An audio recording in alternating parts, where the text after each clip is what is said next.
কাপড়ের টুপি বানায়া নিজের জীবন চালায়। আর আমাদের এমপি সাহেবের ছেলের 50 জনের উপরে চামচা। কথা কানে কেন, ঠিক কিনা জোরে কও। আব্দুল্লাহ রাদিয়াল্লাহু তাআলা আনহু ডাক দিয়ে বলে, ভাই শোনো, গতকালকে যেখানে কাপড় বন্টন করে দেওয়া হয় ওই জায়গাতে তুমিও ছিলা, আমিও ছিলাম, আমার বাবাও ছিল। বলে হ্যাঁ। তুই কয় গজ? 2 গজ। আমার আব্বা 2 গজ, আমিও 2 গজ পেয়েছি। সমস্ত সাহাবীদের ভিতরে আমার বাবা 2 গজ 2 গজ করে বন্টন করে দিয়েছে। আমি গতকালকে যেই 2 গজ কাপড় বাবার পক্ষ থেকে পেয়েছি, আমার 2 গজ কাপড় আমি আমার বাবাকে হাদিয়ে দিয়েছি। আমার 2 গজ আর বাবার 2 গজ, এই 4 গজ কাপড় দিয়া আমার বাবার লম্বা বডির লম্বা জামা বানিয়ে নিয়েছেন। আমার বাবা কিন্তু বাইতুল মালের থেকে কাপড় চুরি করে নিতে পারে না। সুবহানাল্লাহ। হযরত ওমর রাদিয়াল্লাহু তাআলা আনহু যুবককে ডাক দিয়ে বলেন, যুবক, এই প্রশ্নের জবাবটা যদি তোমার পছন্দ হয়ে থাকে তাহলে আমাকে নামাজ পড়ার অনুমতি দাও। ওই যুবক ডাক দিয়ে বলে, আমিরুল মুমিনিন এমন নেতাকে শুধু নামাজ পড়ার অনুমতি নয়, এমন নেতার জন্য আমি আমার জীবনটা পর্যন্ত উৎসর্গ করে দিতে পারি। সুবহানাল্লাহ।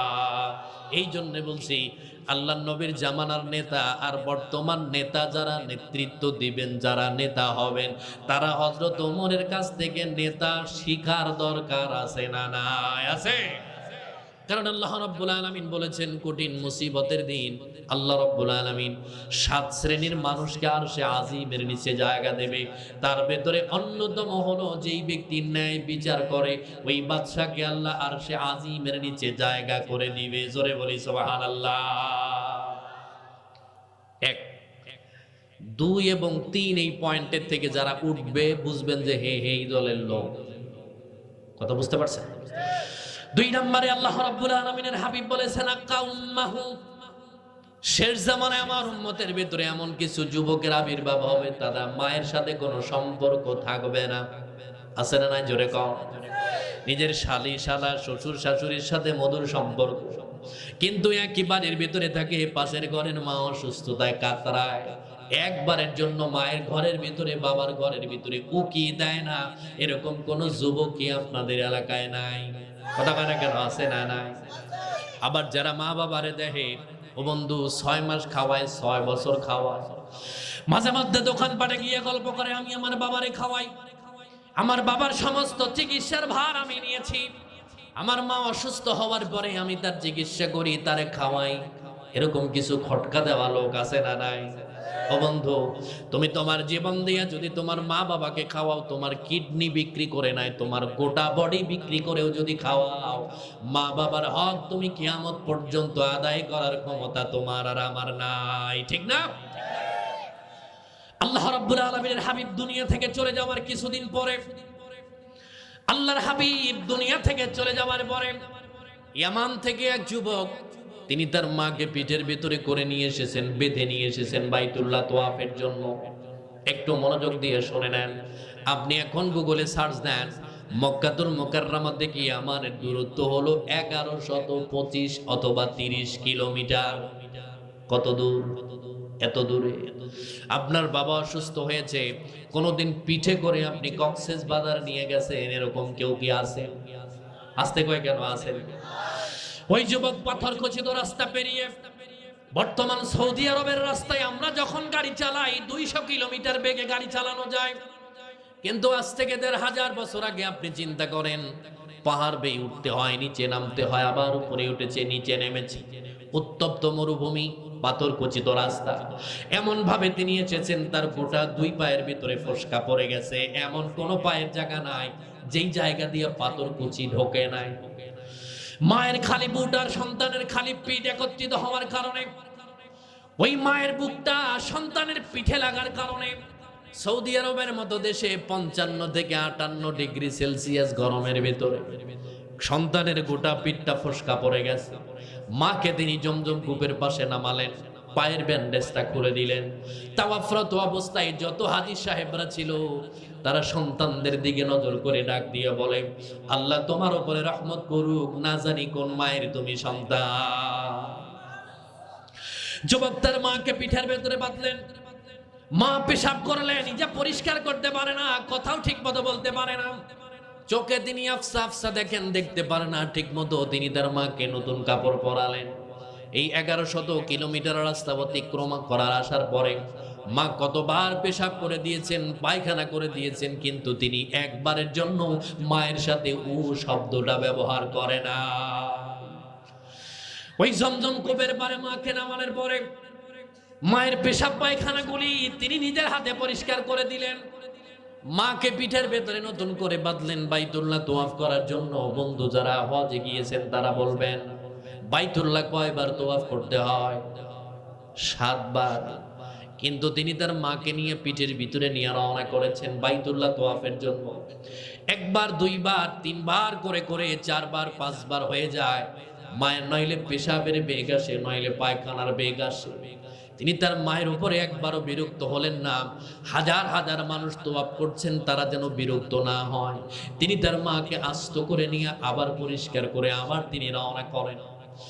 ওই যুবক তার মাকে পিঠের ভেতরে বাঁধলেন। 7 বারের বেলায় মাকে ডাক দিয়ে বলে, মা তুমি একটু শক্ত করে আমার পিঠের ভেতরে বসো, আমি একটু হাজরে আসওয়াদ পাথরটা চুমু খেতে যাই। সন্তানকে মা ডাক দিয়ে বলে, বাবা তুমি বলো তো হাজরে আসওয়াদ পাথর চুমু খেলে কি হবে, তুমি আমাকে বলো। সন্তান মার গলা জড়ায় ধরে ডাক দিয়ে বলে, মা আল্লাহর নবী ডাক দিয়ে বলেছেন, কোন ব্যক্তি যদি বাইতুল্লাহর দেয়ালে লাগানো হাজরে আসওয়াদ পাথর যদি একবার চুমু খেতে পারে, আল্লাহ রাব্বুল আলামিন তার পিছনের সব গুনাহগুলিকে maaf করে দেয়। মাকে বলছে, মা একবার শুধুমাত্র আমাকে সুযোগ দাও, আমি একটু বাইতুল্লাহটা তোয়াফ করে দেব তোমারে নিয়ে 7 বার। যারা গেছেন, যদি আপনি হাজরে আসওয়াদ পাথর চুমু দিতে চান তাহলে আপনাকে কাবায় হাতিম থেকে প্রস্তুতি গ্রহণ করতে হবে। হাজরে আসওয়াদ ঘোরার পরে কাবায় হাতিম থেকে আপনাকে প্রস্তুতি নিয়ে কাবায় হাতিম শেষ, বাইতুল্লাহর গিলাফ আপনারে ধরতে হবে। আমি 6 ফুট 2 ইঞ্চি, আমার চাইতে 1 ফুট লম্বা লম্বা মানুষ ওখানে আছে নাই? কথা বলে কেন, আছে না নাই? এমন কিছু মহিলা, এমন কিছু যুবতী আছে, আপনার বডির সাথে তার বডি এমন ভাবে লাগছে, আপনি আপনার বডির থেকে ইহরামের কাপড় টেনে বের করবেন এরকম ক্ষমতাও তখন আর থাকে না। কিন্তু আল্লাহর কসম, আপনার বডির সাথে পুরুষ না মহিলা লেগেছে এই চিন্তা কারো মাথায় আসে। যুবক তার মাকে ডাক দিয়ে বলে, মা তুমি আমার বাইতুল্লাহর গিলাফ ধরবে, 1 হাত দিয়ে আমার গলা ধরবে। মা চিন্তা ভাবনা করেছে, আমার সন্তান যদি আমার জন্য বাইতুল্লাহটা পুরা তোয়াফ করতে না পারে, তার অপূর্ণ থেকে যাবে কলিজা। তিনি রওনা করলেন। 1 বার 2 বার 3 বার করে করে 7 বার কাছাকাছি আসলেন। বাইতুল্লাহর গিলাফটা মা বাম হাত দিয়ে ধরেছেন, সন্তানও বাম হাত দিয়ে ধরেছেন শক্ত করে। পিঠের ভেতরে মা গলা ধরেছেন ডান হাত দিয়ে। মা বারবার সন্তানকে ডাক দিয়ে বলে, ও সন্তান তুমি এত পেরেশান হয়েছো কেন? তুমি জানো না এটা তো পাথরের তৈরি কাবা, হাজরে আসওয়াদ পাথর, সেটাও পাথরের তৈরি। মা কি সন্তান বারবার বোঝায়, মা গো আমার বড় আফসোস, আমার বড় আপত্তি, আমার বড় চাওয়া, আমার বড় আকাঙ্ক্ষা হলো আমি আগে হাজরে আসওয়াদ পাথর চুমু খাওয়ার আগে আমি আমার মাকে দিয়ে পাথরটাকে চুমু খাওয়াবো। তুমি একটু শক্ত করে আমারে ধরো, আমি যেন পাথরটা চুমু খাওয়াইতে পারি। যুবকের মা তার গলাটা শক্ত করে ধরার পরে বাম হাত দিয়ে গিলাফ ধরেছে, ডান হাত দিয়ে তার ছেলের গলা ধরেছে। হাজরে আসওয়াদ পাথরের কাছাকাছি যাওয়ার পরে তিনি তার মা আল্লাহর কাছে ডাক দিয়ে বলে, মালিক তুমি শুনে রাখো, তোমার পাথরের তৈরি কাবা এই বাইতুল্লাহ তোয়াফ করার পরে গুনাহ মাফ হতেও পারে নাও পারে, কারণ তোমার নবী বলেছে মানিশ তারা তাওবান বিআশারাতি দিরহাম, শেষে বলেছেন লাম ইয়াকবালিল্লাহু লাহু সালাতাহু মা দামা আলাই। পৃথিবীর কোন হাজী যখন বাইতুল্লাহ জিয়ারত করার জন্য যায়, 100 টাকা দিয়ে ইহরামের কাপড় কিনেছেন, 99 টাকা হালাল, 1 টাকা হারাম। আল্লাহর নবী ডাক দিয়ে কয়, তার হজ, তার নামাজ, তার যাকাত আল্লাহর দরবারে কবুল হয় না। ওই যুবকের মা সন্তানের গলা চেপে ধরার পরে আল্লাহর কাছে ডাক দিয়া বলে, মালিক আমার সন্তান এমন ব্যস্ত হয়ে গেছে, আমার সন্তান আমারে পিঠে করে ইয়ামান থেকে মক্কাতুল মুকাররমা তোমার কাবা ঘোরানোর জন্য নিয়ে এসেছে। ওগো মালিক, আমার সন্তান যদি হাজরে আসওয়াদ পাথর চুমু খেতে নাও পারে, আমি মা হয়ে আমার সন্তানের জন্য তোমার কাছে দোয়া করি মালিক, এই মুহূর্তে তুমি আমার সন্তানের জীবনের সব গুনাহগুলিকে মাফ করে দাও। ওই যুবক তার মাকে পিঠের ভেতর থেকে বুকের ভেতরে জড়ায় নিলেন, বাইতুল্লাহর গিলাফ ছেড়ে দিলেন, মাকে ডাক দিয়া বলে, মা আর তোয়াফ করার দরকার নাই, কারণ তুমি যেই কথা বলেছো তোমার কথার সাথে আমার নবী বলেছেন লা হিজাবা বাইনাকুম ওয়া বাইনাল্লাহ। পৃথিবীর কোন মা বাবা যদি আল্লাহর দরবারে সন্তানের জন্য এমনি দোয়া করে, আল্লাহর নবী ডাক দিয়ে কয় ওই দোয়ার ভেতরে আর আল্লাহর ভেতরে কোনো পর্দা থাকে না, আল্লাহ সাথে সাথে মা বাবার দোয়াকে কবুল করে নেয়। লা ইলাহা ইল্লাল্লাহ, মুহাব্বতে পড়ি লা ইলাহা।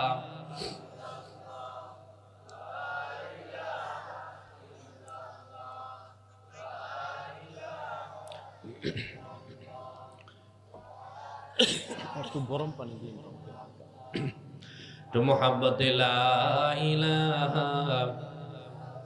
পরের জায়গা পরের জমিন ঘর বানায় আমি রই, আমি তো সে ঘরের মালিক নই। বলা যাবে না একসাথে? পরের জায়গা পরের জমিন ঘর বানায় আমি রই, আমি তো সে ঘরের মালিক নই। এই ঘরখানা যার জমিদারি, আমি পাই না তাহার হুকুমদারি। এই ঘরখানা যার জমিদারি, আমি পাই না তাহার হুকুমদারি। ওই আমি পাই না জমিদারের দেখা, আমি পাই না জমিদারের দেখা, মনের দুঃখ কারে কই, আমি তো সে ঘরের মালিক নই। পরের জায়গা পরের জমিন ঘর বানায় আমি রই, আমি তো সে ঘরের মালিক নই। জমিদারের ইচ্ছা মতো দেই না জমি চাষ, তাই তো ফসল ফলে না রে দুঃখ 12 মাস। জমিদারের ইচ্ছা মতো দেই না জমি চাষ, তাই তো ফসল ফলে না রে দুঃখ 12 মাস। আমি খাজনা পাতি সবই দিলাম, তবু জমিন আমার হয় যে নিলাম। আমি খাজনা পাতি সবই দিলাম, তবু জমিন আমার হয় যে নিলাম। ওই আমি চলি যে তার মন জগাইয়া, আমি চলি যে তার মন জগাইয়া, দাখিলায় মিলে না সই, আমি তো সে ঘরের মালিক নই। পরের জায়গা পরের জমিন ঘর বানায় আমি রই, আমি তো সে ঘরের মালিক নই। লা ইলাহা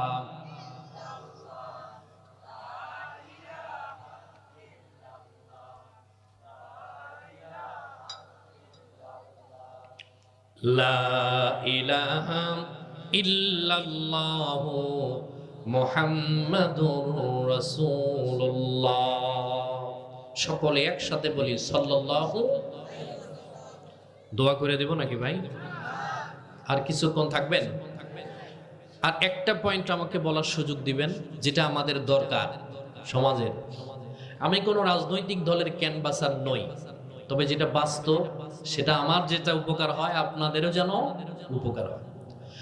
ওই যুবক তার মাকে হাজরে আসওয়াদ থেকে সরালেন, মনে আছে কথা? মায়ের কাছে গিয়ে ডাক দিয়ে বলেন তো, মা যেই দোয়া করেছেন পৃথিবী বিক্রি করলে এই দোয়া কি পাওয়া সম্ভব? কোনোদিনও পাওয়া যাবে না।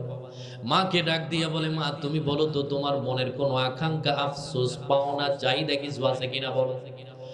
মা ডাক দিয়ে বলে, রে সন্তান, ছোট্টবেলা থেকে শুনেছি আল্লাহর হাবিবের শৈশব কেটেছে তায়েফ, তুমি আমার একটু তায়েফে নিয়ে যাইবা নাকি? কিন্তু সন্তান বোঝাতে পারে না তার পায়ের ভিতরে ফোসকা পড়ে গেছে, তার পিঠের ভিতরে ফোসকা আগুন ধরায়া ঝলসায় দিলে যেরকম হয় ঠিক তেমন হয়ে গেছে। ও বন্ধু, মক্কাতুল মুকাররমা থেকে তায়েফের দূরত্ব হলো 72 কিলোমিটার। গাড়ি দিয়া পাহাড় বেয়ে বেয়ে উপরে উঠতে প্রায় ঘন্টা খানেকের মতো সময় লাগে। আল্লাহর হাবিব সাল্লাল্লাহু আলাইহি ওয়াসাল্লামের শৈশবের একেবারে 4 বছর বয়সের ছোট্ট পায়ের 6টা দাগ এখন পর্যন্ত হালিমাতুস সাদিয়া রাদিয়াল্লাহু তাআলা আনহার বাড়ির পাশে আছে। মক্কাতুল মুকাররমার ঘ্রাণ একরকম, মদিনাতুল মুনাওয়ারার ঘ্রাণ আরেক রকম।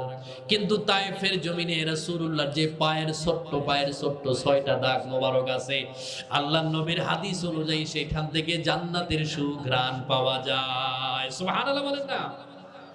যুবক তার মাকে নিয়ে তায়েফের জমিতে উঠলেন, পাহাড় বেয়ে বেয়ে এত কষ্ট করে উপরে উঠে গেলেন। এবার মাকে ডাক দিয়ে বলে, মা আমি তো তায়েফে নিয়ে এসেছি, কিন্তু আফসোস হলো তুমি তায়েফের জমি দেখতে পারো না, কারণ তুমি চোখে ঠিক মতো আমাকেও দেখতে পারো না। তোমাকে আমি প্রশ্ন করি, বলো তো তোমার আর কোনো চাহিদা আছে কিনা, বলো, আমি তোমাকে সেখানে নিয়ে যাব।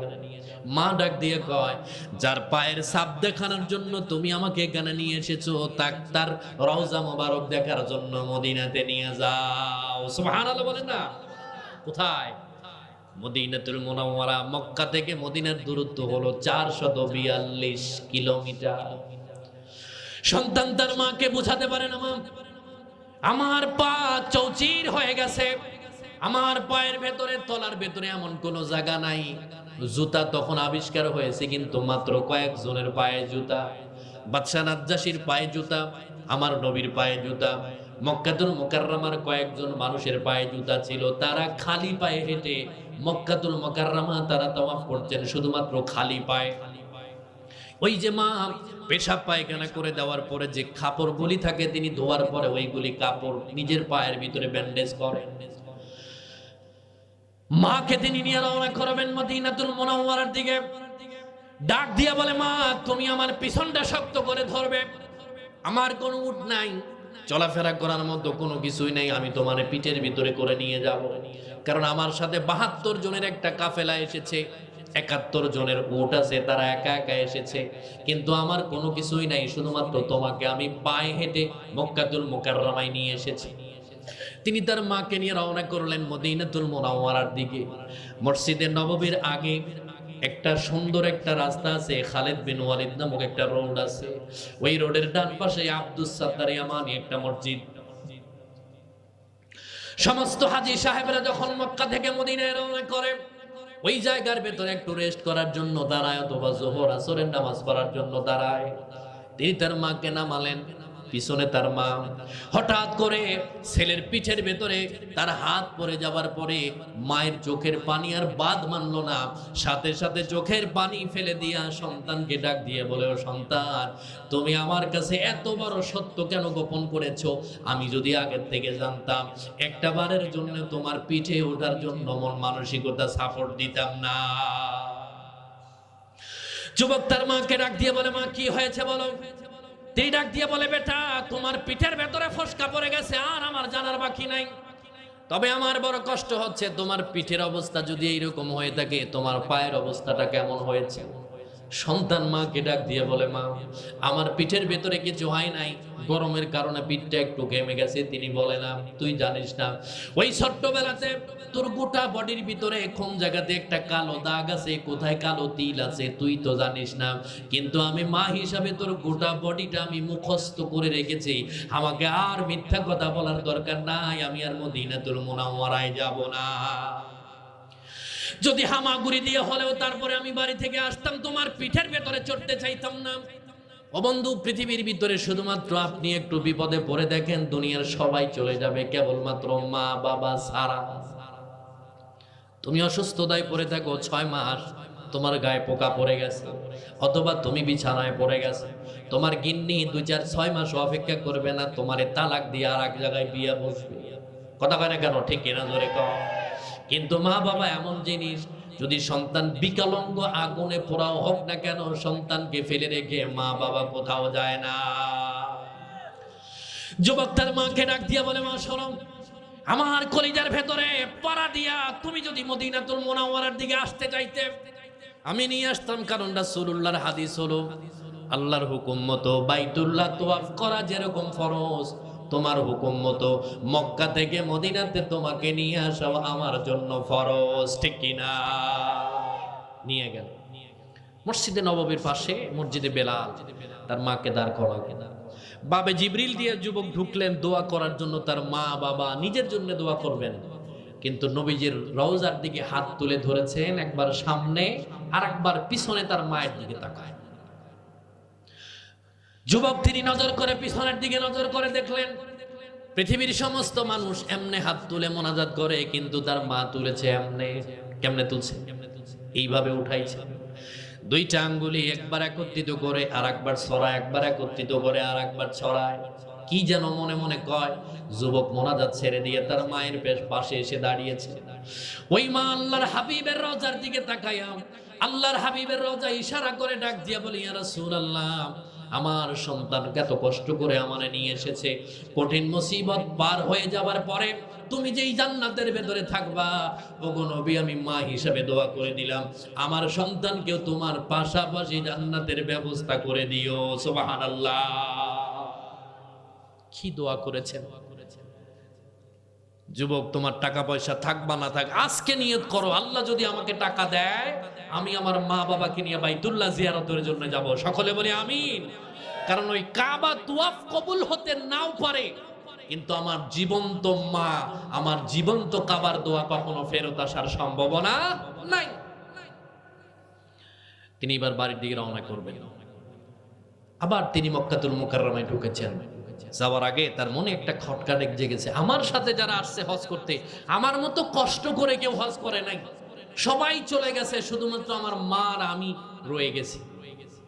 তবে যাওয়ার আগে আল্লাহর নবীর কোনো একজন সাহাবী আছে কিনা আমি একটু জিজ্ঞাসা করে দেখি তো, আমি যে আমার মায়ের এত খেদমত করলাম, আমার মায়ের পুরাপুরি হক আমি আদায় করতে পেরেছি না, একটু জিজ্ঞাসা। হযরতে আব্দুল্লাহ ইবনে ওমর রাদিয়াল্লাহু তাআলা আনহুর সামনে পড়ে গেছে। তিনি ডাক দিয়া বলে, ভাই, আমার বিশ্বাস হলো তুমি রাসূলুল্লাহর কোন সাহাবী হবে।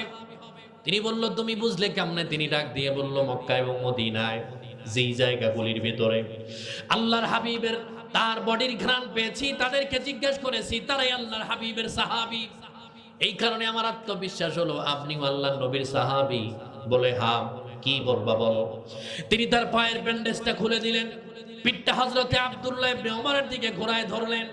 আব্দুল্লাহ ইবনে ওমর রাদিয়াল্লাহু তাআলা আনহু তিনি কাপড় দিয়ে তার মুখটাকে ঢাকলেন। যুবককে ডাক দিয়ে বলে, ভাই যুবক, তুমি তো ইসলামের প্রাথমিক যুগে মুসলমান হও নাই, তোমার পিঠের ভেতরে কে আগুন লাগাই দিয়েছে? পায়ের ভেতরে কেমনে আগুন লাগলো? ওই যুবক তার মাকে ইশারা করে ডাক দিয়ে বলে, আপনি আমার পাশে আমার মায়ের দিকে একটু তাকান। ওই মাকে বহন করার কারণে আমার গোটা পিঠের ভেতরে এমন কোনো জায়গা নাই যেই জায়গার ভেতরে ফসকা পড়ে যায় নাই। আমিরুল মুমিনিনের ছেলেকে ডাক দিয়ে কয়, আমি আমার মাকে আমান থেকে মক্কাতুল মুকাররমা, সেখান থেকে তায়েফ, আবার মদিনাতুল মুনাওয়ারা, ওই মদিনা থেকে আবার বাড়ির ভিতরে যাওয়ার জন্য রওনা করেছি। তবে যাওয়ার আগে আপনার কাছে জানতে চাই, আমি যে আমার মায়ের এত খেদমত করলাম, আমার মায়ের পুরাপুরি হক আমি আদায় করতে পেরেছি না, আপনি আমাকে একটু বলেন। আব্দুল্লাহ রাদিয়াল্লাহু তাআলা আনহু কয়, ক্বালা ওয়ালা বিজাফরাতিন ওয়াহিদা। ও যুবক, তুমি শোনো, তুমি তোমার মায়ের এত পরিশ্রম করেছো, তোমার মাকে পিঠে করে বাইতুল্লাহ তাওয়াফ করেছো, মক্কা থেকে মদিনা তায়েফে নিয়ে গেছো, আবার বাড়ির দিকে রওনা করবে। তবে আল্লাহর নবীর হাদিস অনুযায়ী তুমি তোমার মায়ের এখন পর্যন্ত এক ফোঁটা দুধের হক আদায় করতে পারো না। আমি মরে যাব যখন, আমার গায়ের চামড়া তুলে তখন দুই জোড়া জুতা বানায় নিস্তরা, এক জোড়া দিস মায়ের পায়ে, এক জোড়া দিস মায়ের পায়ে, বাবার পায়ে অন্য জোড়া, দুই জোড়া জুতা বানায় নিস্তরা। বউ হারালে বউ পাবি রে প্রতি ঘরে ঘরে, মা হারালে মা পাবি না হাজার সাধন করে। তাই বউয়ের কথায় করো না ভাই মাকে অপমান, তোমার দেহের রক্ত মাংস মায়ের অবদান। ঠিক না? আল্লাহ রাব্বুল আলামিনের হাবিব মেরাজের রজনীতে জান্নাতের ভেতরে আল্লাহর হাবিবের কানের কাছে কার যেন কোরআন তেলাওয়াতের আওয়াজ শোনা যায়। আল্লাহর নবী সাল্লাল্লাহু আলাইহি ওয়াসাল্লাম জিবরাইল আলাইহিস সালামকে জিজ্ঞেস করে, ভাই জিবরাইল, কার কোরআন তেলাওয়াতের আওয়াজ? তিনি ডাক দিয়ে বললে, ওগো আল্লাহর নবী, পৃথিবীর অন্য কোনো মানুষ নয়, এইটা আপনার সাহাবী হযরতে হারেসা ইবনে নোমান। বলো কি? আবু বকর চান্স পায় নাই, ওমর ওসমান আলী রাদিয়াল্লাহু তাআলা আলাইহিম আজমাইনরা চান্স পায় নাই, তিনি কেমনে পেলেন? আল্লাহর হাবিব মেরাজ থেকে ফিরে আসার পরে বাইতুল্লাহর চত্বরে সাহাবায়ে কেরামদের মাঝখান থেকে ডাক দিয়া বলে, আমার সাহাবী হযরতে হারেসা ইবনে নোমান কোথায়?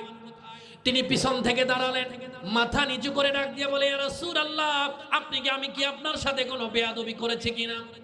তিনি ডাক দিয়ে বলে, ও হারেসা, তুমি আমার একটু ব্যাখ্যা দাও, আমার এত বড় বড় জলিলুল কদর সাহাবীরা থাকতে তুমি কেমনে জান্নাতে কোরআন পড়ার মর্যাদা পেয়েছো, তুমি আমাকে বলো। হযরতে হারেসা রাদিয়াল্লাহু তাআলা আনহু ডাক দিয়ে বলে, ইয়া রাসূলুল্লাহ, আপনার যত সাহাবায়ে কেরাম আছে তাদেরকে জিজ্ঞেস করে দেখেন, আমার অন্য কোনো নতুন আমল নাই। কিন্তু আমি যখন ব্যবসা করার পরে রাতের বেলায় যখন বাড়িতে ফিরি, আমার বাড়ির ভিতরে একজন বৃদ্ধ মা আছে। আমি আমার মাকে পেট পুরে না খাওয়ান পর্যন্ত আমি কোনোদিন বিছানাতে পিঠ লাগাই না। আমার মা পেশাব করলে বিছানায় করে, পায়খানা করলেও বিছানাতেই করে, কথা বলতে পারে না, চোখে দেখে না। ওই বৃদ্ধ মাকে আমি পেট পুরে না খাওয়ান পর্যন্ত আমি হারেসা কোনোদিন বিছানাতে পিঠ লাগাই নাই। ছোট্ট বাচ্চাকে গোসল দেওয়ার পরে মা কোলের ভেতরে নিয়ে রৌদ্রের আলোতে যেমনে বসে, আমি আমার মাকে কোলের ভিতরে নিয়ে ঠিক এমনি ভাবে বসে যাই। আমি আমার মাকে নিজের হাতে গোসল দিয়ে দেই, পায়খানা পেশাব আমি আমার নিজের হাতে পরিষ্কার করে। আমি আমার মাকে রৌদ্রের ভেতরে বসাইয়া জয়তুনের তেল হাতের ভেতরে নিয়ে আমি আমার মায়ের মাথার ভিতরে বারবার রেখে দেই। ওগো নবী, আল্লাহর ইজ্জতের কসম খেয়ে বলি, আমার মা, আমি যখন তার মাথার ভেতরে তেল লাগায় দেই, তিনি শুধুমাত্র বারবার পিছন ফিরে আমার দিকে তাকায়, আমার দিকে বারবার তাকায়, ডাক দিয়ে বলে, হারেসা, তুই আমার এত মহব্বত করিস, এত ভালোবাসিস, পৃথিবীর মানুষগুলি তার ছোট্ট বাচ্চার পেশাব পায়খানার গন্ধ সহ্য করতে পারে না। আমি তো বার্ধক্য হয়ে গেছি, বয়োবৃদ্ধ হয়ে গেছি, আমার দুর্গন্ধযুক্ত পায়খানা তোর নাকে কি দুর্গন্ধ লাগে না? আমি আমার মাকে বারবার ডাক দিয়ে বলতাম, মা, তুমি কি কারণে বারবার পিছন ফিরে আমার দিকে তাকাও? কি হয়েছে তুমি আমাকে বলো।